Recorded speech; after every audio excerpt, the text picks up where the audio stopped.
ಒಂದು ಒಬ್ಬ ಪುಟ್ಟವನ ಇಲ್ಲ, ಅದು ತಾಕತ್ತು, ಒಬ್ಬ ನಿರ್ದೇಶಕನ ತಾಕತ್ತು. ನನ್ನ ಜೊತೆ ಒಂದು ಕೋತಿ ಆಕ್ಟ್ ಮಾಡಿದ್ದು ಕೂಡ ಅದು ಗೆಲ್ತದೆ ಅಂತೇಳಿ ಮಹಾರಾಷ್ಟ್ರ ಇಡೀ ಇಂಡಸ್ಟ್ರಿಯನ್ನೇ ಆಳ್ತಾ ಇದ್ದಂತ ಒಂದು ಕಾಲ. ನಾಯಕಿಗೆ ಅವಕಾಶನೇ ಇಲ್ಲ, ಯಾವ ರೈಟರ್ಗೂ ದುಷಾಯಿಗೂ ದುಡ್ಡು ಕೊಡಲ್ಲ.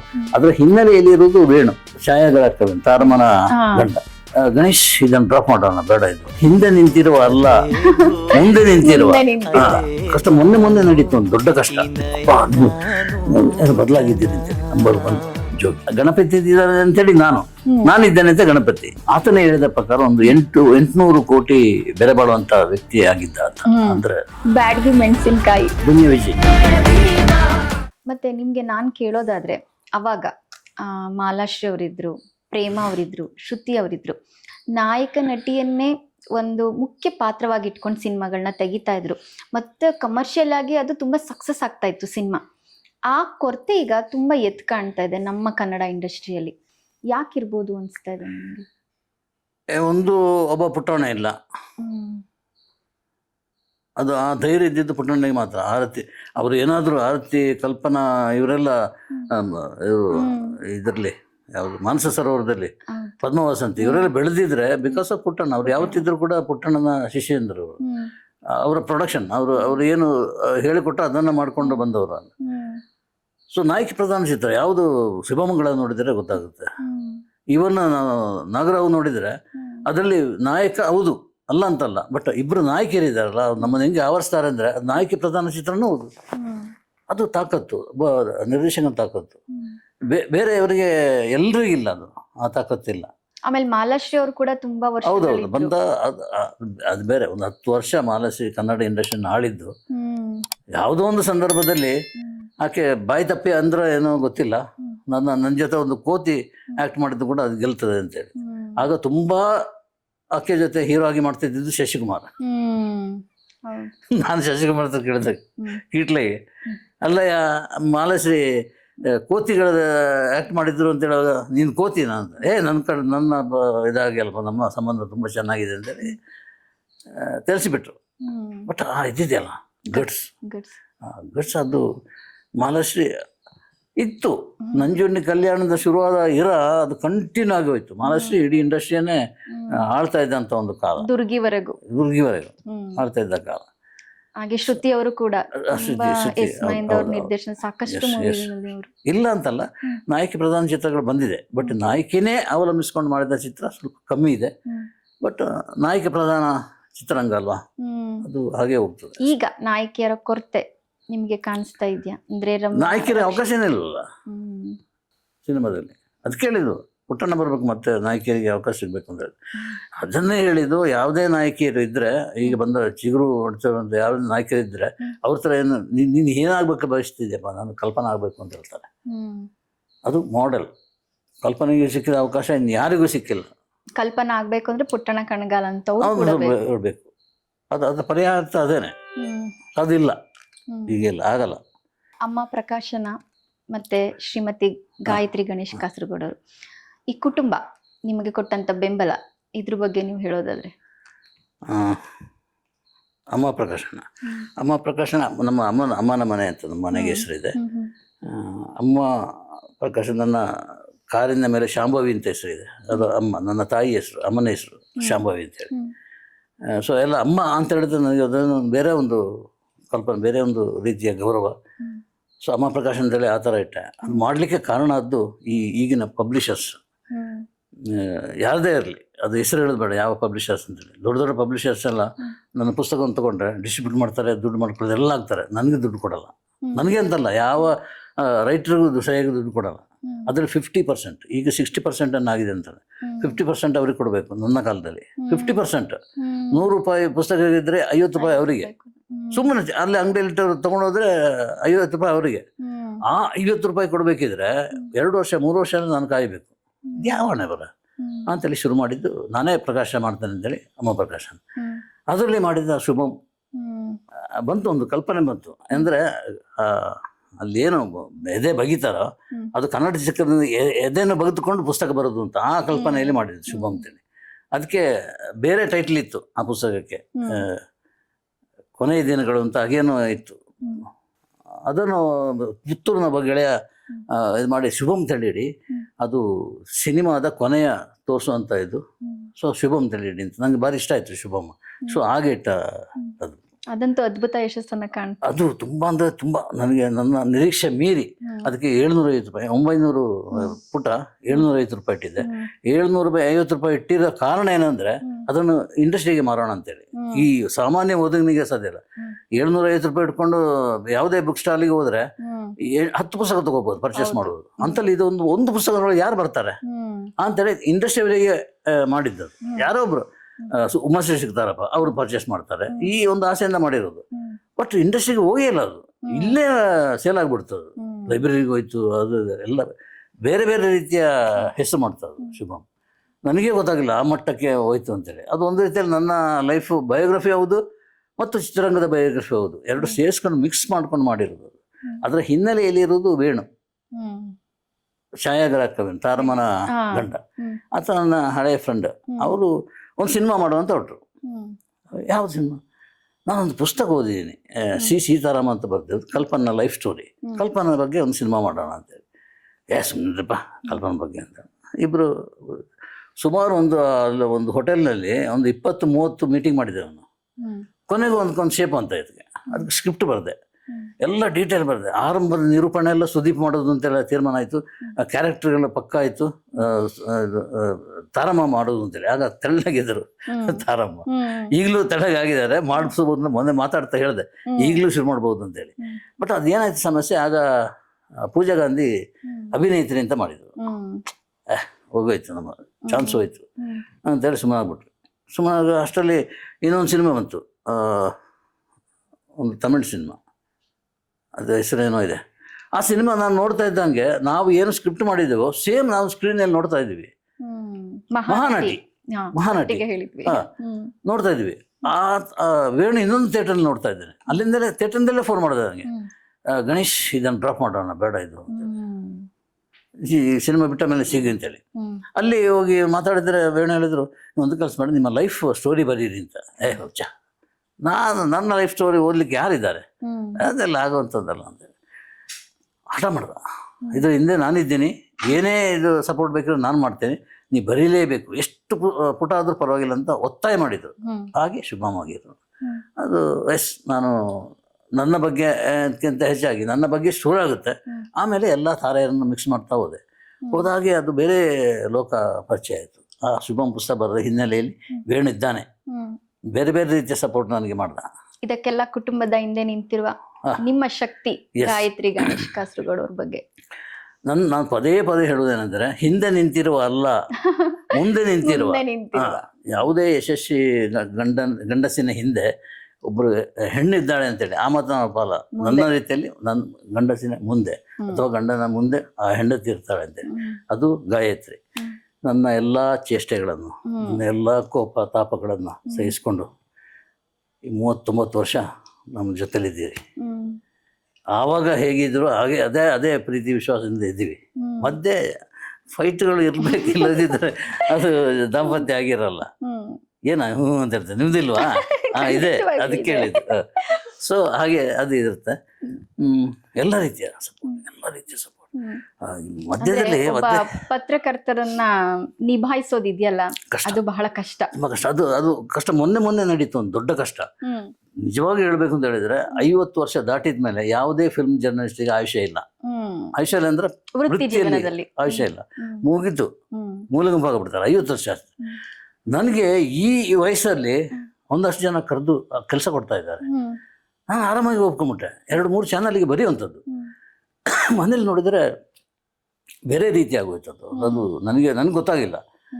ನಿಮಿಷಕ್ಕೂ ಯೋಚನೆ ಮಾಡೋದು. ಅಲ್ಲಿಗೆ ಅದು ಕಾರ್ಯಕ್ರಮ ಮಾಡಬೇಕು, ಇವರನ್ನು ಭೇಟಿ ಆಗಬೇಕು, ಅವ್ರನ್ನ ಸಂದರ್ಶನ ಮಾಡಬೇಕು, ನನ್ನದು ಸ್ವಂತ ಒಂದು ಕಾರ್ಯಕ್ರಮ ಮಾಡೋ ಗಡಿಬಿಡಿಯಲ್ಲಿ ಇಡೀ ಮನೆಯ ಇದನ್ನೇ ಮರೆತುಬಿಟ್ಟೆ.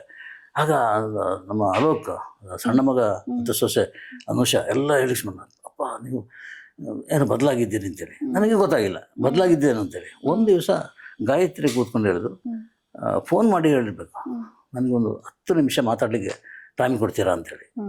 ನನಗೆ ಶಾಕ್ ಆಗೋಯ್ತು. ನಾನು ಎಲ್ಲಿ ಮುಟ್ಟಿದ್ದೀನಿ ಅಂತ ಅನ್ನಿಸ್ತು. ಇದೆಲ್ಲ ಲೈಫು. ಈಗ ನಾವು ನಿಜವಾಗ್ಲೂ ಎಂಜಾಯ್ ಮಾಡಬೇಕಾದ ಲೈಫು. ಆರಾಮಾಗಿದ್ದೀನಿ, ಎಲ್ಲವೂ ಕೊಟ್ಟಿದೆ ಇಂಡಸ್ಟ್ರಿ ನನಗೆ. ನಾನು ಎಲ್ಲವೂ ಗೌರವ, ತುಂಬ ಗೌರವ ಕೊಟ್ಟಿದೆ. ತುಂಬ ರೆಸ್ಪೆಕ್ಟ್ ಆಗಿರಲಿ, ಪ್ರೀತಿ, ವಿಶ್ವಾಸ, ಮಧ್ಯೆ ಮಧ್ಯೆ ಅದು ಇದು. ನನ್ನ ದೊಡ್ಡ ಗಿಫ್ಟ್ ಅಂದರೆ ನೀನು ಕೋಪಿಷ್ಟ, ದುರ್ವಾಸ, ಜಮದಗ್ನಿ, ಅದನ್ನು ನಾನು ನನ್ನ ಅವಾರ್ಡ್ ಅಂತ ನಾನು ಪಡ್ಕೊಂಡಿದ್ದೀನಿ. ಸೊ ಅಂಥಲ್ಲಿ ಇದು ಎಲ್ಲಿ ದಾರಿ ತಪ್ಪಿತು, ಏನಾಯಿತು ಅಂತೇಳಿ ನನಗೆ ಇದಾಯಿತು. ಮತ್ತು ಎರಡನ್ನು ಬಿಟ್ಬಿಟ್ಟೆ. ಆ ಎರಡನ್ನು ಬಿಟ್ಬಿಟ್ಟೆ. ದುಡ್ಡು ಪ್ರಶ್ನೆ ಆಗಿರಲಿಲ್ಲ. ನನ್ನ ವೃತ್ತಿ ಬದುಕಿನಲ್ಲಿ ಅತ್ಯಂತ ಹೆಚ್ಚು ದುಡ್ಡು ಪಡೆದಿದ್ದು ಈಗ ಈ 2 ತಿಂಗಳಲ್ಲಿ. ಅದು ಬೇಡ ಅಂತ ಅನ್ನಿಸ್ತು. ಒಂದನ್ನು ಇಟ್ಕೊಂಡೆ. ಈಗ ಆರಾಮಾಗಿದ್ದು, ಎಲ್ಲಿಗೆ ಬೇಕು ಇಲ್ಲಿಗೆ ಕೂತ್ಕೊಂಡು ಮಾತಾಡ್ತಿರೋದು ಆ ಸಮಯ. ಸೊ ಅದಕ್ಕೆ ಕಾರಣವಾದವರು ಶ್ರೀಮತಿ ಗಾಯತ್ರಿ ಗಣೇಶ್ ಕಾಸರಗೋಡು ಅಂತೇಳಿ. ಈ ಕಾರ್ಯಕ್ರಮದ ಮುಖಾಂತರ ಅವ್ರಿಗೆ ಏನಾದ್ರು ನೀವು ಹೇಳೋದಾದ್ರೆ? ಏನಿಲ್ಲ, ನಾನೇನಾದ್ರೂ ಹೇಳಿ. ಏನಾದಲ್ಲ, ಕೆಲವು ಉದ್ದೇಶಪೂರ್ವಕವಂತೂ ನಾನು ಯಾರಿಗೆ ನೋವು ಮಾಡಲ್ಲ. ನನಗೆ ಗೊತ್ತಿಲ್ಲದೆ ಏನಾದರೂ ನೋವಾಗಿದ್ದರೆ ತಾಯಿ, ಯಾಕಂದರೆ ಅಮ್ಮನ ಮನೆ ಅಂತ ಇಡ್ಲಿಕ್ಕೆ ಕಾರಣನೂ ಆಕೆನ, ಅಮ್ಮನ ಹೃದಯ ಆಕೆ. ಏನಿದ್ರು ಕ್ಷಮಿಸಿಬಿಡ್ತಾಳೆ. ಮತ್ತು ಅವಳಿಗೆ ಬೇಕಾಗಿದ್ದು ಪ್ರೀತಿ, ಅದಕ್ಕಿಂತ ಹೊರತಾಗಿ ಏನೂ ಬೇಡ. ದುಡ್ಡು ಬೇಡ ಅಂತೇಳಿ ಅವರೇ ಹೇಳಿದ್ದು. ಈ 2 ಚಾನಲನ್ನು ಬಿಡಲಿಕ್ಕೆ ಕಾರಣನೇ ಅದು. 60 ಸಾವಿರ ಯಾರು ಕೊಡ್ತಾರೆ? 1,20,000 ನಾನು ಬಿಟ್ಟು ಬಂದೀನಿ ಈಗ, ಬಿಕಾಸ್ ಆಫ್ ಹರ್. ನಾನು ನಿನ್ನ ಪ್ರೀತಿಗೆ ನಾನು ಗೌರವ ಕೊಟ್ಟಿದ್ದೀನಿ. ಆ ಪ್ರೀತಿಯನ್ನು ನಾವು ಕೊನೆ ತನಕ ಇದೇ ರೀತಿಯನ್ನು ಕಾಪಾಡ್ಕೊಂಡು ಬರೋಣ. ನಂದು ತಪ್ಪಾಗಿದೆ, ನಿನ್ನ ಮನಸ್ಸಿಗೆ ನೋವಾಗಿದ್ದರೆ ಅಂತೇಳಿ ನಾನು ಹೇಳಲಿಕ್ಕೆ ಹೋಗೋದು. ನೋವಾಗಿದೆ, ಅದನ್ನು ಆ ಕ್ಷಮೆ ಯಾವತ್ತೂ ಇರಲಿ. ನೀನು ನನ್ನ ಮುಂದೆನೇ ಇರು, ಹಿಂದೆ ಇರು ಅಂತೇಳಿ ಹೇಳಲ್ಲ. ನಾನು ಹಿಂದೆ ನಿಂತ್ಕೊಂಡು ನನ್ನ ಕೆಲಸವನ್ನು ಮಾಡ್ತಾಯಿದ್ದೀನಿ. ಬದುಕಿನ ಕೊನೆ ಕ್ಷಣದವರೆಗೂ ನಾವು ಇದೇ ರೀತಿ ಪ್ರೀತಿ ವಿಶ್ವಾಸದಿಂದ ಇರೋಣ ಅಂತೇಳಿ ಗಾಯತ್ರಿ ಹತ್ರ ನಾನು ಕೇಳ್ಕೊಳ್ತಾ ಇದ್ದೀನಿ. ಖಂಡಿತವಾಗ್ಲೂ ಅವ್ರು ಇದ್ದೇ ಇರ್ತಾರೆ ಅಂತ ನಮಗೂ ಗೊತ್ತಿದೆ. ಒಂದಷ್ಟು ಪ್ರಶ್ನೆಗಳನ್ನ ಕೇಳ್ತೀನಿ ಸರ್, ನಿಮಗೆ ಅನಿಸಿದ ಹಾಗೆ ನೀವು ಅದಕ್ಕೆ ಉತ್ತರ ಕೊಡ್ತಾ ಹೋಗ್ಬೋದು. ಒಂದಷ್ಟು ಪ್ರಶ್ನೆಗಳು. ನಿಮ್ಮ ಪತ್ರಿಕೋದ್ಯಮದ ಸ್ನೇಹಿತರ ಬಗ್ಗೆ 1-2 ಮಾತಲ್ಲಿ ನಮಗೆ ತಿಳಿಸ್ಕೊಡೋದಾದ್ರೆ, ನಿಮ್ಮ ಪ್ರೀತಿಯ ಜೋಗಿ ಸರ್. ಜೋ ಅಂದರೆ ಜ್ಯೋತಿ, ಗಿ ಅಂದರೆ ಗಿರೀಶ್ ರಾವ್. ತುಂಬ ಪ್ರೀತಿ ಪಾತ್ರ ನನಗೆ, ತುಂಬ ಅಂದರೆ ತುಂಬ. ನನ್ನ ಒಂದು ಪುಸ್ತಕಕ್ಕೆ ಮುನ್ನುಡಿ ಬರೆಕೊಟ್ಟಿದ್ದಾರೆ. ಬೆಳೆದ ರೀತಿ ಆಶ್ಚರ್ಯ ಪಡ್ಕೊಂತ, ತುಂಬ ಅಚ್ಚರಿ ಅದು. ಇಲ್ಲಿ ಬೆಳ್ತಂಗಡಿ ಅವರು ಹೇಗೆ ಇಲ್ಲಿಗೆ ಬಂದರೂ ಏನೋ ಗೊತ್ತಿಲ್ಲ, ಬಟ್ ನನ್ನ ಸಂಪರ್ಕಕ್ಕೆ ಬಂದಿದ್ದು ಇಲ್ಲಿ ಹಾಯ್ ಬೆಂಗಳೂರು ಆಫೀಸಲ್ಲಿ, ಅಲ್ಲಿ ರವಿ ಬೆಳಗೆರೆಯ ಜೊತೆ. ಆಮೇಲೆ ಆ ಸ್ವಂತಿಕೆಯನ್ನು ಬೆಳೆಸೋದಿದೆಯಲ್ಲ, ಅದರಲ್ಲಿ ನಂಬರ್ 1 ಜೋಗಿ. ಇವತ್ತು ಜೋಗಿ 2 ಪದ ಜೋಗಿ ಅಂತೇಳಿ, ಬಟ್ ಸಾರ್ವತ್ರಿಕವಾಗಿ ದೊಡ್ಡ ಹೆಸರು ಮಾಡಿದ್ದು. ಸೊ ಅವ್ರ ಜೊತೆ ನಾನಿದ್ದೀನಿ ಅಥವಾ ನನ್ನ ಜೊತೆ ಜೋಗಿ ಇದ್ದಾರೆ ಎಂಬುದು ನನ್ನ ಅಭಿಮಾನಕ್ಕೆ ಕಾರಣ, ನನ್ನ ಖುಷಿಗೆ ಕಾರಣ. ಹೇಗೆ ನಾವು ಪತ್ರಿಕೋದ್ಯಮದಲ್ಲಿ, ನೀವು ಒಂದು ಪತ್ರಿಕೆಯಲ್ಲಿ ಬರೀತಿದ್ರೆ ಇನ್ನೊಬ್ಬ ಪತ್ರಕರ್ತ ಇನ್ನೊಂದು ಪತ್ರಿಕೆಯಲ್ಲಿ ಬರಿತಾ ಇರ್ತಾರೆ. ಸೊ ಅವ್ರ ಮಧ್ಯದಲ್ಲಿ ಏನೋ ಒಂದು ದ್ವೇಷ ಅಥವಾ ಏನೋ ಒಂದು ಬೇರೆ ತರದ ವೈಮನಸ್ಸು ಇರುತ್ತೆ ಅಂತ. ಆದ್ರೆ ಗಣಪತಿ ಅವ್ರನ್ನ ಮತ್ತೆ ನಿಮ್ಮನ್ನ ನೋಡಿದಾಗ ಸಾಕಷ್ಟು ಫೋಟೋಗಳು ನಮ್ಗೆ ಸಿಕ್ಕತ್ತೆ. ತುಂಬಾ ಆತ್ಮೀಯರಾಗಿರ್ತೀರಾ. ಅವ್ರ ಬಗ್ಗೆ ಹೇಳೋದಾದ್ರೆ ನೀವು? ಗಣಪತಿ ನಾನು ಆತನನ್ನ ತಮ್ಮುಡು ಅಂತ ಕರಿತೇನೆ, ಆತ ನನ್ನ ಅಗ್ರಜ ಅಂತ ಕರಿತೇನೆ. ಅಂದ್ರೆ ಅಣ್ಣನ ಸ್ಥಾನ ಕೊಟ್ಟಿದ್ದಾರೆ. ನಾವಿಬ್ರು ಒಂದು ಸಿನಿಮಾದಲ್ಲಿ ಆಕ್ಟ್ ಮಾಡಿದ್ವಿ, ಗಂಗಾ ಕಾವೇರಿ ಅಂತ ಒಂದು ಸಿನಿಮಾ. ಅದು ಒಪ್ಪಿದ್ದು ಗಣಪತಿ ಇದ್ದಾನೆ ಅಂತೇಳಿ ನಾನಿದ್ದೇನೆ ಅಂತ ಗಣಪತಿ, ಇಬ್ರು ಒಪ್ಪಿಕೊಂಡಿದ್ದು ಆ ಕಾರಣಕ್ಕಾಗಿ. ಬಟ್ ಪ್ರೊಡ್ಯೂಸರ್ ಒಳ್ಳೆ ದುಡ್ಡು ಕೊಟ್ಟರು, ಸಂಭಾವನೆ ಕೊಟ್ಟರು. ಇಲ್ಲಿ ಗಂಗೋತ್ರಿಯಲ್ಲಿ ಶೂಟಿಂಗ್ ಆಯ್ತು. 15 ದಿವಸ ನಾವು ಆ ಒಂದು ಎಂಜಾಯ್ ಮಾಡಿದೆವು ಆ ಐಸನ್ನ. ಅದ್ಭುತ ಡೇಸ್ ಆ ಕಾಲದ್ದು, ಸುವರ್ಣ ಯುಗನೂ ಹೌದು. ಅಂದ್ರೆ ಈ ಶೂಟಿಂಗ್ನಲ್ಲಿ ಹೊರಗೆ ಹೋದರೆ ಯಾವ ರೀತಿ ಇರ್ತೀವಿ ಅಂತೇಳಿ ನಮ್ಗೆ ಗೊತ್ತಾದ್ದಲ್ಲೇ. 15 ದಿವಸ ಒಂದೇ ರೂಮ್, ನಮ್ದು ಒಂದೇ ರೂಮಲ್ಲಿ ನಾವಿದ್ವಿ. ಅದೇನು ಮಾತುಕತೆ, ಈಗ ಒಂದು ಚಾನೆಲ್ ನಡೆಸ್ತಾ ಇದ್ದಾರೆ, ತುಂಬಾ ಸಕ್ಸಸ್ಫುಲ್ ಮ್ಯಾನ್ ಆತ. ಖುಷಿ ಆಗುತ್ತೆ. ಈಗಲೂ ಒಡನಾಟ ಹಾಗೇ ಇದೆ. ನಾನು ಯಾವುದೋ ಒಂದು ಸಂದರ್ಶನಕ್ಕಾಗಿಯೂ ಕೂಡ ಕರೆದಿದ್ದೀನಿ, ಅವರು ಕರೆದಿದ್ದಾರೆ ನನ್ನ ಸಂದರ್ಶನಕ್ಕಾಗಿ. ಪರಸ್ಪರ ಏನು ಅದರಲ್ಲಿ ಅಸೂಯೆ ಪಡುವಂಥದ್ದು ಏನೂ ಇಲ್ಲ. ಆತನೂ ಅಸೂಯೆ ಪಟ್ಟಿಲ್ಲ, ನಾನು ಅಸೂಯೆ ಪಟ್ಟಿಲ್ಲ. ಹೆಸರು ಯಾರ್ದು ಹೆಚ್ಚಾಗಿದ್ರು ಸ್ವೀಕಾರಾರ್ಹ. ಇನ್ನು ಅಕ್ಷರ ಬ್ರಹ್ಮ, ಬರಹಗಾರ, ತುಂಬಾ ಜನ ಹೆದರಿಕೆಯಿಂದಾನೇ ಇಟ್ಕೊಂಡಂತ ವ್ಯಕ್ತಿ, ನಿಮ್ಮನ್ನ ನೋಡ್ರಿ ಹೆದರ್ಕೊಳ್ತಾ ಇದ್ದಂತ ವ್ಯಕ್ತಿ ರವಿ ಬೆಳಗೆರೆ ಅವ್ರ ಬಗ್ಗೆ ಹೇಳೋದಾದ್ರೆ? ಯಾರು ಕೂಡ ಆ ಎತ್ತರ ಕೇಳಿದ್ಮೇಲೆ, ಅಂದ್ರೆ ಸುಮಾರು ಆತನೇ ಹೇಳಿದ ಪ್ರಕಾರ ಒಂದು 800 ಕೋಟಿ ಬೆಲೆ ಬಾಳುವಂತ ವ್ಯಕ್ತಿ ಆಗಿದ್ದ ಆತ. ಅಂದ್ರೆ ಸಾಯುವ ಕಾಲಕ್ಕೆ ಅಕ್ಷರ ನನಗೆ ಎಲ್ಲವನ್ನು ಕೊಟ್ಟಿದೆ ಅಂತೇಳಿ ಹಾಯ್ ಬೆಂಗಳೂರು. ಅಲ್ಲಿಂದ ಹಾಯ್ ಬೆಂಗಳೂರು ಶುರು ಮಾಡುವ ಹೊತ್ತಿಗೆ ಹೇಗೆ ಶುರು ಬೇಡ ಅಂತ ಹೇಳ್ದ ನಾನು. ಅವ ಹೇಳಿದ ನನ್ನ ಹತ್ರ 80,000 ರೂಪಾಯಿ ಅವರ ಸ್ನೇಹಿತರು ಕೊಟ್ಟಿದ್ದಾರೆ, 72,000 ಅಥವಾ 80,000 ಕೊಟ್ಟಿದ್ದಾರೆ, ನಾನು ಪತ್ರಿಕೆ ಶುರು ಮಾಡ್ಬೋದು. ಆ ಸೈಂತಕನಾಡಿಂದ ಹೊರಗೆ ಬಂದ್ಬಿಟ್ಟಿದ್ದ. ಬೇಡ ಅಂತ ಹೇಳಿದೆ. ಇಲ್ಲ, ನಾ ಮಾಡಲೇಬೇಕು, ಒಂದಷ್ಟು ಸ್ಯಾಂಪಲ್ ಇದೆ ಪತ್ರಿಕೆಗಳು, ಬಾ ನಾನು ಇಲ್ಲಿ ತೋರಿಸ್ತೇನೆ ಅಂತೇಳಿ. ಇಲ್ಲಿ ಪ್ರೆಸ್ ಕ್ಲಬ್ಬಲ್ಲಿ ಆ ರೌಂಡ್ ಟೇಬಲ್ ಇದೆ, ಅಲ್ಲಿ ಹರಡದ ಕಲರ್ ಬ್ಲ್ಯಾಕ್ ಆ್ಯಂಡ್ ವೈಟ್ ಇದೆ. ನಾನು ಬ್ಲ್ಯಾಕ್ ಆ್ಯಂಡ್ ವೈಟ್ ನೋಡ್ಬಿಟ್ಟೆ, ಚೆನ್ನಾಗಿದೆ ಅಲ್ಲ ಇದೆ. ಅದು ಅಷ್ಟರಲ್ಲಿ ಕಲರ್ಫುಲ್ ಮಧ್ಯೆ ಬ್ಲ್ಯಾಕ್ ಆ್ಯಂಡ್ ವೈಟ್ ಎದ್ದು ಕಾಣುತ್ತೆ ಅಂತೇಳಿ. ಕಪ್ಪು ಸುಂದರಿ ಹುಟ್ಟಿದ್ದ ಹಾಗೆ, ರವಿ ಇದು ನಿನ್ನ ಪತ್ರಿಕೆ. ಅದರ ಗುಣ ಏನಂದ್ರೆ ಪ್ರಿಂಟ್ ಮಾಡಬೇಕಾಗಿಲ್ಲ, ಪ್ರಿಂಟ್ ಆದ ಹಾಗೆಯೇ ಸೇಲ್ ಮಾಡ್ಬೋದು, ಕಟ್ಟಿಂಗ್ ಇಲ್ಲ. ಸೊ ಅದು ಟ್ಯಾಬ್ಲಾಯ್ಡ್ ಫಾರ್ಮ್ ಅಲ್ಲ. ಸೊ ಅದಕ್ಕೊಂದು ಬೇರೆ ರೂಪ ಕೊಟ್ಬಿಟ್ಟ. ಆಮೇಲೆ ಪ್ರಾರ್ಥನಾ ಶುರು ಮಾಡಿದೆ. ಪ್ರಾರ್ಥನಾ ಶುರು ಮಾಡೋ ಮೊದಲು ಆತ ನಾನು ಹೇಳಿದ, ಅಲ್ಲೊಂದು ಜಾಗ ಇತ್ತು ಸೈಟ್, ಆ ಸೈಟ್ನಲ್ಲಿ ಒಂದು ಕಲ್ಯಾಣ ಮಂಟಪ ಕಟ್ತೇನೆ, ಒಂದಷ್ಟು ದುಡ್ಡಿದೆ ಅಂತ ಗಣೇಶ್, ಕಲ್ಯಾಣ ಮಂಟಪ ಕಟ್ತೇನೆ. ಆ ಕಲ್ಯಾಣ ಮಂಟಪದಲ್ಲಿ ಬಾಟಮ್ ಏನಿದೆಯೋ ಅದು ಫ್ರೀ, ಯಾರು ಮದುವೆ ಮಾಡಿದ್ರು ಫ್ರೀ. ಅದರ ಮಧ್ಯದ್ದು ಪರವಾಗಿಲ್ಲ, ಸ್ವಲ್ಪ ರೇಟ್ ಕೊಟ್ಟು. ಮೇಲಿನ ಫ್ಲೋರು ತುಂಬಾ ಲಕ್ಸುರಿ ಆಗಿ ಲಕ್ಷಗಟ್ಟಲೆ ಬಾಡಿಗೆ ಬರುವಂಗೆ, ಅಂದ್ರೆ ಕೆಳಗಿನ ಫ್ರೀ ಕೊಟ್ಟಿದ್ದನ್ನು ಅಲ್ಲೇ ಅಡ್ಜಸ್ಟ್ ಆಗ್ಬೇಕು ಅಂಥದ್ದು ಮಾಡ್ತೇನೆ ಅಂತ ಹೇಳಿದ್ದ. ಬಟ್ ಅಲ್ಲಿ ನೋಡಿದರೆ ಪ್ರಾರ್ಥನಾ ಎದ್ದುಬಿಟ್ಟು ಶಾಲಾ, ಯಾಕಂದ್ರೆ ಅವರ ಮಿಸ್ಸಸ್ ತಾಯಿ ಎಲ್ಲ ಟೀಚರ್ ಆಗಿದ್ದವರು. ಸೊ ಆ ಕಾರಣಕ್ಕಾಗಿ ಪ್ರಾರ್ಥನಾ ಎದ್ಬಿಟ್ಟು. ಪ್ರಾರ್ಥನಾ ಸಾಮ್ರಾಜ್ಯ ಅದು ದೊಡ್ಡ ಸಾಮ್ರಾಜ್ಯ. ಸೊ ಖುಷಿ. ಅವರ ಮಗ ಈಗ ಕರ್ಣ ಅದ್ಭುತವಾದ ಒಂದು ಶಾಲೆ ಕಟ್ಟಿದ್ದಾನೆ, ಅಂದರೆ ಪ್ರಾರ್ಥನಾ ಸ್ಕೂಲ್, ಇಂಟರ್ನ್ಯಾಷನಲ್ ಲೆವೆಲ್ನ ಸ್ಕೂಲ್. ಅದ್ಭುತ. ಅಂದರೆ ಆ ಬಿಲ್ಡಿಂಗ್ ಕನ್ಸ್ಟ್ರಕ್ಷನ್ ನೋಡಿದರೆ ಬಾ ಇದು ಸಾಧ್ಯನಾ ಅಂತ ಮಾಡಿದ್ದಾರೆ ಅವ್ರ ಮಿಸ್ಸಸ್ ಜೊತೆ ಸೇರಿ. ಮಿಸ್ಸಸ್ ಅವನ ಬಲಗೈ, ತುಂಬ ಚೆನ್ನಾಗಿ ಕೆಲಸ ಮಾಡ್ತಾ ಇದ್ದಾರೆ ಇಬ್ಬರು. ಮತ್ತೆ ಈಗ ನಿಮ್ಮ ಕೈಯಲ್ಲಿ ಈಗ 3 ಪತ್ರಿಕೆಗಳಿದೆ ಅಂತ ಅನ್ಕೊಳ್ಳಿ. ಒಂದು ಇಂಗ್ಲೆಂಡ್ ಲೆಟರ್, ಸಂಕ್ಷಿಪ್ತವಾಗಿ ವಿವರಿಸುವಂಥದ್ದು.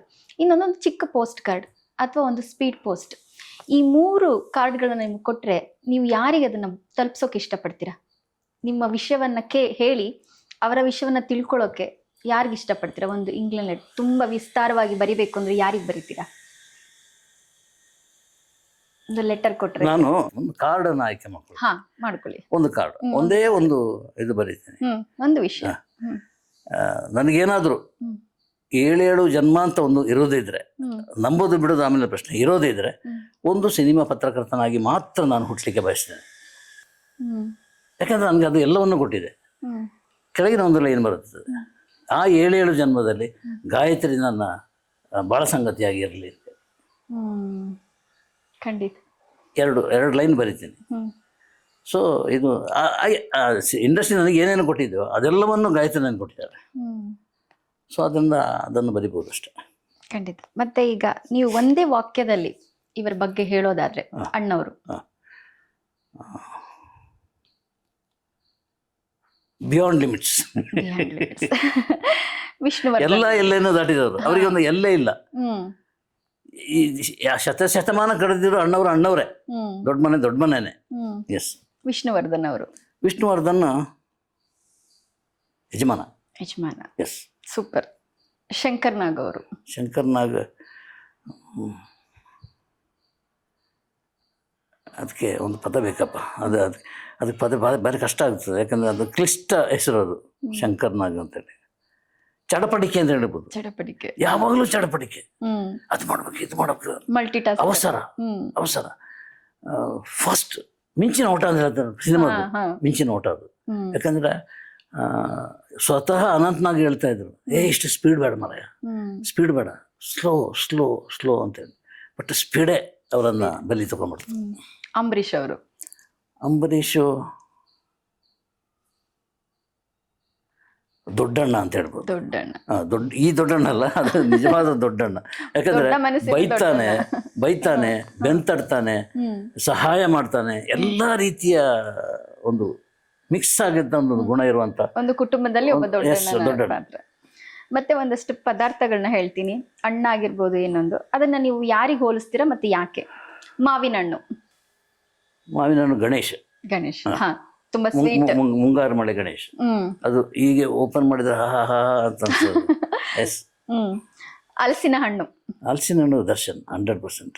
ಯಾಕಂದ್ರೆ ಎಲ್ಲ ಮುಳ್ಳಿದೆ ಅದಕ್ಕೆ, ಒಳಗೆ ಓಪನ್ ಮಾಡಿದ್ರೆ ಎಸ್, ಅದು ಈಗ ನೋಡುವಾಗ ರಫ್ ಆಗಿ ಕಾಣ್ಬೋದು ದರ್ಶನ್, ಆದ್ರೆ ಒಳ್ಳೆ ಹೃದಯ, ಒಳ್ಳೆ ಮನಸ್ಸಿರುವಂತ ವ್ಯಕ್ತಿ ಆತ. ಬೆಟ್ಟದ ನೆಲ್ಲಿಕಾಯಿ ಆರೋಗ್ಯಕ್ಕೆ ಒಳ್ಳೇದು. ಯಶ್ ಯಶ್ ಎಸ್ ಎಸ್ ನೆನಪಾಗೋದೇ ಬೆಟ್ಟದ ನೆಲ್ಲಿಕಾಯಿಗೆ. ಮತ್ತೆ ಬಡವರ ಬಾದಾಮಿ ಕಡಲೆಕಾಯಿ, ಅದು ಪುನೀತ್, ಸಂಶಯ ಬೇಡ, ಪುನೀತ್. ಸೇಬು ಆಪಲ್ ಸುದೀಪ್. ಎಸ್. ಬ್ಯಾಡ್ಗಿ ಮೆಣಸಿನ್ಕಾಯಿ, ಯಪ್ಪ, ಅದು ಆಲ್ಟರ್ನೇಟಿವೇ ಇಲ್ಲ, ದುನಿಯಾ ವಿಜಯ್. ಯಾಕೆ ಅವರು ಬ್ಯಾಡ್ಗಿ ಮೆಣಸಿನ್ಕಾಯಿ ಅಂದ್ರೆ? ನನಗೆ ತುಂಬಾ ಹತ್ತಿರದ ವ್ಯಕ್ತಿ, ತುಂಬಾ ಆತ್ಮೀಯ, ತುಂಬಾ ಕಡಕ್ ಹೃದಯವಂತ. ಬ್ಯಾಡ್ಗಿ ಮೆಣಸಿನಕಾಯಿ ಅಂದ್ರೆ ಟಕ್ ಅಂತ ಮಾತಾಡ್ಬಿಡುದು, ತಲೆ ಹೊಡೆದಾಗ ಮಾತಾಡ್ಬಿಡುದು. ಅದು ರಾತ್ರಿ 10 ಗಂಟೆ ಮೇಲೆ ಅಂತೂ ಅದು ಭಾಷೆನೇ ಬೇರೆ ಇರ್ತದೆ. ಅದು ವಿಜಯ್ ಕುಮಾರ್. ಸೊ ಬ್ಯಾಡ್ಗಿ ಮೆಣಸಿನಕಾಯಿ ಅಂದ್ರೆ ವಿಜಯ್ ಕುಮಾರ್. ಈಗ ಸೊ ಧ್ವನಿ ವಿಜಯ್. ಈಗ ಒಟ್ಟಾರೆಯಾಗಿ ನಿಮ್ಮ ಈ ಸಿನಿ ಜರ್ನಿ, ಚಿತ್ರರಂಗದಲ್ಲಿ ಸಿನಿ ಪತ್ರಕರ್ತರಾಗಿ ಒಂದ್ಸಲ ಹಿಂತಿರುಗಿ ನೋಡಿದಾಗ ತೃಪ್ತಿಯಾಗಿದೆಯಾ? 100% ಅಲ್ಲ, ಅದು 1000% ಹೇಳಿದರೆ ಅದು ನಿಜ. ನಾನು ಹೇಳಿದೆ, ಆ ಒಂದು ಪತ್ರದಲ್ಲಿ ಬರೆದಿದ್ದರೆ ಮುಂದಿನ ಜನ್ಮ ಇರೋದಿದ್ದರೆ, ಅಂದರೆ 7 ಜನ್ಮದಲ್ಲೂ ನನ್ನ ಸಿನಿಮಾ ಪತ್ರ ನನಗೆಲ್ಲವನ್ನು ಕೊಟ್ಟಿದ್ದೆಮ್ಮ ಚಿತ್ರರಂಗ. ಈಗ ನಾನು ಇಲ್ಲಿ ಇಷ್ಟು ಸುಖವಾಗಿ ಮಾತಾಡ್ತಿರೋದು ಆ ಚಿತ್ರರಂಗ ಕೊಟ್ಟ ಬಳುವಳಿ, ಅದು ನನಗೆ ಕೊಟ್ಟ ಗಿಫ್ಟ್. ಅದು ನಾನು ಬಹುಶಃ ಚಿತ್ರರಂಗಕ್ಕೆ ನನ್ನಂಥ ಒಬ್ಬ ಇರಬೇಕಂತ ನನಗೆ ಗೊತ್ತಿಲ್ಲ. ಅಂದರೆ ಸಿಡುಕು ಇದೆ, ಪ್ರೀತಿ ಇದೆ, ವಿಶ್ವಾಸ ಇದೆ, ಗೌರವ ಎಲ್ಲನೂ ಪಡ್ಕೊಂಡಿದ್ದೀನಿ ನಾನು ಅವ್ರ ಸಿನಿಮಾದಿಂದ. ಮತ್ತು ನನಗೆ ಅಂಥದ್ದೆಲ್ಲ ಬ್ರ್ಯಾಂಡೆಡ್ ಪತ್ರಕರ್ತ ನಾನು ಅಂತ ನನಗೆ ಅನಿಸೋದು. ಅಂದರೆ ಇನ್ನೊಬ್ಬನನ್ನು ನಾನು ನೋಡಿದಾಗ ನನ್ನನ್ನು ನಾನು ನೋಡೋದಿದೆಯಲ್ಲ, ಆ ನೋಡಿದಾಗ ನಂಗೆ ಅನ್ಸೋದು ಬ್ರ್ಯಾಂಡೆಡ್ ಪತ್ರಕರ್ತ. ಇವನಿಗೆ ಒಂದು ಬ್ರ್ಯಾಂಡ್ ಇದೆ, ಆ ಬ್ರ್ಯಾಂಡಿಂದ ಯಾರು ಈಗಲೂ ಅಷ್ಟೇ ನನಗೆ ಲಾಸ್ಟಿಗೆ ನನಗೆ ಅನ್ಸೋದೇನೆಂದರೆ, ನಾನು ಮಿಸ್ ಆಗಿರ್ತೀನಿ ಯಾವುದೋ ಪ್ರೆಸ್ ಮೀಟಿಗೆ ಹೋಗಿರಲ್ಲ. ಆಗ ಏನೋ ಒಂದು ಸಂದರ್ಭ ಬಂದಾಗ ಈ ಹೊತ್ತಿಗೆ ಗಣೇಶ್ ಕಾಸರಗೋಡು ಇರಬೇಕು ಅಂತ ಯಾರಾದರೂ ಹೇಳಿದರೆ ಅದು ನನ್ನ ಸಾಧನೆ. ಅದು ಸಾಕಷ್ಟು ಪತ್ರಿಕಾಗೋಷ್ಠಿಯಲ್ಲಿ ನಡೆದಿದೆ. ಸೊ ನಾನು ಸಾಧಕನಾಗಿದ್ದೀನಿ. ಮತ್ತೆ ಈಗ ಕನ್ನಡ ಪ್ರೇಕ್ಷಕರಿಗೆ ಮತ್ತು ಕನ್ನಡ ಚಿತ್ರರಂಗಕ್ಕೆ ನೀವೇನಾದರೂ ಕೇಳಿಕೊಳ್ಳೋದಾದ್ರೆ ಏನು ಕೇಳ್ಕೊಳ್ತೀರಿ? ಒಳ್ಳೆ ಸಿನಿಮಾ ಬಂದ ಈಗ ಕೆಲವು ಹುಡುಗರು ಎಲ್ಲ ಗೋಳಾಡೋದನ್ನು ನೋಡ್ತಾ ಇದ್ದೀನಿ. ಟಿವಿಯಲ್ಲಾಗಿರಲಿ, ವಿಡಿಯೋದಲ್ಲಾಗಿರಲಿ, ಸಿಕ್ಕಾಪಟ್ಟೆ ಗೋಳಾಡ್ತಾರೆ. ನಾನು ಸಿನಿಮಾ ಮಾಡಿದೆ, ಯಾರು ನೋಡಲ್ಲ ಅಂತ. ಅವರಿಗಾಗಿ ನಾನು ಹೇಳೋದಲ್ಲ. ನಿಮ್ಮ ಹತ್ರ ಯಾರು ಹೇಳಿದ್ರು ಸಿನಿಮಾ ನೋಡಲಿಕ್ಕೆ? ಇಲ್ಲಿ ಒಳ್ಳೆ ಸಿನಿಮಾ ಬಂದರೆ ಜನ ನೋಡ್ತಾರೆ. ಆ ಸೋಫ್ರಮ್ ಅದು ಸರಿಯಾಗಿ ಟೈಟ್ಲ್ ಇಡಲಿಕ್ಕೆ ನನಗೆ ಬರಲ್ಲ, ಇನ್ನೂ ಬರಲ್ಲ. ಅಂಥ ಸಿನಿಮಾಕ್ಕೆ ಬೆಂತಟ್ಟಿಲ್ವಾ? 300-400 ಕೋಟಿ ಕಲೆಕ್ಷನ್ ಆಗಿಲ್ವಾ? ಅದು ಹೇಗೆ? ಅದು ಹಾಗೆ ಅಂಥ ಸಿನಿಮಾ ಮಾಡಿ. ಅದು ಬಿಟ್ಬಿಟ್ಟು ನಾನು ಸಿನಿಮಾ ಮಾಡಿದ್ದು ಜನ ನೋಡಬೇಕು ನೋಡಲ್ಲ. ಜನಕ್ಕೆ ಅನಿಸ್ಬೇಕು ಇದು ನಾನು ನೋಡೋದು ಅಂಥ ಸಿನಿಮಾ ಮಾಡಿ. ಕಂಟೆಂಟ್ ಮುಖ್ಯವಾಗಿರಲಿ, ನಿಮ್ಮ ನಿರೂಪಣಾ ಶೈಲಿಯಾಗಿರಲಿ. ಹೊಸೊಬ್ಬರು ಬಂದವರೆಲ್ಲ ಸಕ್ಸಸ್ ಆಗಬೇಕು ಅಂತ ಏನಿಲ್ಲ, ಆಗಲ್ಲ. ಇದು ಕಿವಿ ಮಾತು ಅಷ್ಟೇ. ಪ್ರೇಕ್ಷಕರಿಗೆ OTT ಪ್ಲಾಟ್ಫಾರ್ಮ್ ಇಂದ ಹೊರಗೆ ಬರಬೇಕು, ಚಿತ್ರಮಂದಿರಕ್ಕೆ ಬರಬೇಕು, ಚಿತ್ರಮಂದಿರದಲ್ಲೇ ನೋಡಿ. ಇದೊಂದು ಸಾಮಾನ್ಯವಾಗಿ ಎಲ್ಲರೂ ಮಾಡುವಂಥ ರಿಕ್ವೆಸ್ಟ್ ಇದು, ಚಿತ್ರಮಂದಿರದಲ್ಲೇ ನೋಡಿ ಅಂತೇಳಿ. ನೋಡಿ ಸಿನಿಮಾ ನೋಡಿ, ಒಳ್ಳೆ ಸಿನಿಮಾ ಬಂದಾಗ ಅದಕ್ಕೆ ಬೆಂತಟ್ಟಿ 1 ಸಲ ಅಲ್ಲ, 2 ಸಲ, 3 ಸಲ ನೋಡಿ. ಮತ್ತೆ ನಮ್ಮ ಕಾರ್ಯಕ್ರಮ AD ಕ್ರಿಯೇಷನ್ ಬಗ್ಗೆ, ನಮ್ಮ ಕಾರ್ಯಕ್ರಮದ ಬಗ್ಗೆ ನಿಮ್ಗೆ ಹೇಗೆ ಅನಿಸ್ತು? ಸೊ ಇದು ಸಕ್ಸಸ್ ಆಗೋದ್ರಲ್ಲಿ ಯಾವ ಅನುಮಾನ ಇಲ್ಲ. ಯಾಕಂದರೆ ತಾಯಿ ಆಶೀರ್ವಾದ ಇದೇ ಇರಲಿ, ಇದು ಸಕ್ಸಸ್ ಆಗುತ್ತೆ. ಮತ್ತು ನಿನ್ನ ಶ್ರಮ, ದಿವ್ಯವಾದ ಶ್ರಮ ಇದೆಯಲ್ಲ, ಅದು ನಿಜವಾಗ್ಲೂ ಮೆಚ್ಚಿಕೊಳ್ಳುವಂಥದ್ದು. ಸಾಮಾನ್ಯವಾಗಿ ಯಾವುದೇ ಒಂದು ಕೆಲಸ ಮಾಡುವ 1 ವಾರ 1 ತಿಂಗಳ ಹಿಂದೆ ನಿದ್ದೆ ಇರಲ್ಲ ಯಾರಿಗೆ. ನಿದ್ದೆ ಇಲ್ಲದಿರೋದೇ ಒಂದು ಸಲ ಇದನ್ನು ಟೆನ್ಷನ್ನಲ್ಲಿದ್ದರು ಯಾರು, ಶಿವಣ್ಣ ಫಸ್ಟ್ ಆನಂದ ಫಿಲ್ಮ್ನಲ್ಲಿ ಓಡ್ಕೊಂಡು, ನಾನು ಕಣ್ಣಾರು ನೋಡ್ತಾ ಇದ್ದೇನೆ, ಓಡ್ಕೊಂಡು ಬಂದು ಅಪ್ಪಾಜಿ ಟೆನ್ಷನ್ ಆಗ್ತಾ ಇದೆ, ಏನಾದರೂ ಹೇಳಿದ್ದೆ. ಟೆನ್ಷನ್ ಆಗಬೇಕು ನಿನಗೆ, ಟೆನ್ಷನ್ ಆದ್ರೇ ಮುಂದೆ ಸಿನಿಮಾದಲ್ಲಿ ಆರಾಮಾಗಿ ನಿನಗೆ ಮಾಡಲಿಕ್ಕೆ ಸಾಧ್ಯ. ನೀನು ಟೆನ್ಷನ್ ಆಗಬೇಕು, ಮತ್ತು ನಿನಗೆ ಅದು ಸಕ್ಸಸ್ ಆಗೋದ್ರೂ ಪರವಾಗಿಲ್ಲ.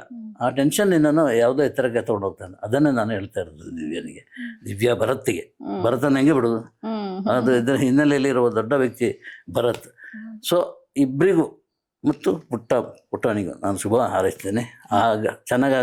ಆಗುತ್ತೆ. ನಾವು ಯಾವಾಗಲೂ ನೆಗೆಟಿವ್ಗಿಂತ ಹೆಚ್ಚಾಗಿ ಪಾಸಿಟಿವ್ ಆಗೇ ಮಾತಾಡೋಣ, ಚೆನ್ನಾಗಾಗುತ್ತೆ. ನಿನ್ನ ಟೆನ್ಷನಿಗೆಲ್ಲ ಉತ್ತರ ಕೊಡುವಂಥ ಒಂದು ದಿನ ಬಂದೇ ಬರುತ್ತೆ. ಅವತ್ತು ನಾವು ಮತ್ತೆ ಕೂತ್ಕೊಂಡು ಮಾತಾಡೋಣ. ಖಂಡಿತವಾಗ್ಲು. ಓಕೆ, ಈ ಕಾರ್ಯಕ್ರಮಕ್ಕೆ ಬಂದಿದ್ದಕ್ಕೆ, ನಮ್ಮ ಜೊತೆ ಇಷ್ಟು ಸಮಯ ಕಳೆದಿದ್ದಕ್ಕೆ ಮತ್ತು ನಿಮ್ಮ ಎಲ್ಲ ನೆನಪುಗಳನ್ನ ಮೆಲುಕು ಹಾಕಿದ್ದಕ್ಕೆ ಕಾರ್ಯಕ್ರಮದ ಪರವಾಗಿ ವಂದನೆಗಳು. Thank you AD creations, not presentation. Thank you so much sir. ಒಳ್ಳೆದಾಗುತ್ತೆ, ಆಗಲೇಬೇಕು. Thank you. ನಮಸ್ಕಾರ. ಗಣೇಶ್ ಕಾಸರಗೋಡು. ಇಲ್ಲಿ ನಾನು ಮುಖ್ಯವಾಗಿ ಹೇಳಬೇಕಾಗಿರೋದು AD ಕ್ರಿಯೇಷನ್ಸ್ ಸಂಸ್ಥೆಯ ಬಗ್ಗೆ. ಯೂಟ್ಯೂಬ್ ಚಾನಲ್ ಶುರು ಮಾಡಿದ್ದಾರೆ. ಅದ್ಭುತವಾದ ಸಬ್ಜೆಕ್ಟನ್ನು ಆಯ್ಕೆ ಮಾಡ್ಕೊಂಡು ಬಂದಿದ್ದಾರೆ. ಅದು ಸಿನಿಮಾ ಮಾತ್ರ ಅಲ್ಲ, ಎಲ್ಲ ಸಾಂಸ್ಕೃತಿಕ ಕಾರ್ಯಕ್ರಮಗಳು, ಪುಸ್ತಕ ಆಗಿರಲಿ ಅಥವಾ ಅಡುಗೆ ಆಗಿರಲಿ, ಎಲ್ಲವನ್ನು ಸೇರಿಸ್ಕೊಂಡು ಮಾಡಿರುವಂಥ ಒಂದು ಅದ್ಭುತವಾದ ಮಿಕ್ಸರ್ ಈ AD ಕ್ರಿಯೇಷನ್ಸ್ ಚಾನಲ್ ಬರ್ತಾ ಇದೆ. ತುಂಬ ಅದ್ಭುತ ಕಾರ್ಯಕ್ರಮಗಳನ್ನು ಮಾಡ್ತಾ ಇದ್ದಾರೆ.